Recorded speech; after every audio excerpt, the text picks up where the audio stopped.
പിതാവിൻ്റെയും പുത്രൻ്റെയും പരിശുദ്ധാത്മാവിൻ്റെയും നാമത്തിൽ ആമേൻ. ഇന്ന് നവംബർ 11 ചൊവ്വാഴ്ച. കർത്താവേ, നിന്റെ ഉന്നതമായ നാമത്തിന് സ്തോത്രം ചെയ്യുന്നു. കർത്താവേ, നിന്റെ വിശുദ്ധ പൗരോഹിത്യത്തെ മഹത്വപ്പെടുത്തണമേ. കർത്താവേ, സഭയിലുള്ള സാന്നിധ്യം പ്രകടമാക്കണമേ.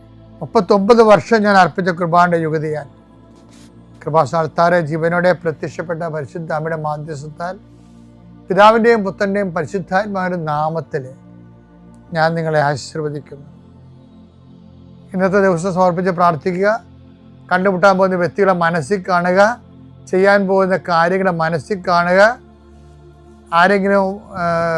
ആരുടെയെങ്കിലും തരത്തിലുള്ള നീരസമോ സങ്കടമോ അല്ലെങ്കിൽ ആരെങ്കിലും ഒരു ഭയമോ എന്തെങ്കിലും വിഷയങ്ങളുണ്ടെങ്കിൽ ആ മേഖലകളിലെല്ലാം പരിശുദ്ധമ്മ തൻ്റെ നീല മേലങ്കിയാൽ അങ്ങയുടെ മക്കളെ പൊതിഞ്ഞ് പിടിക്കട്ടെ എന്ന് പ്രാർത്ഥിക്കുന്ന ഇന്നത്തെ എല്ലാ ഉത്തരവാദിത്തം നിറവേറ്റിക്കൊണ്ട് നിങ്ങൾ രാത്രി തിരിച്ചു വരുമ്പോഴേ സമാധാനം നിങ്ങളുടെ ഹൃദയത്തിൽ ഉണ്ടാകാൻ ഇടയാക്കട്ടെ എന്ന് പ്രാർത്ഥിക്കുന്നു.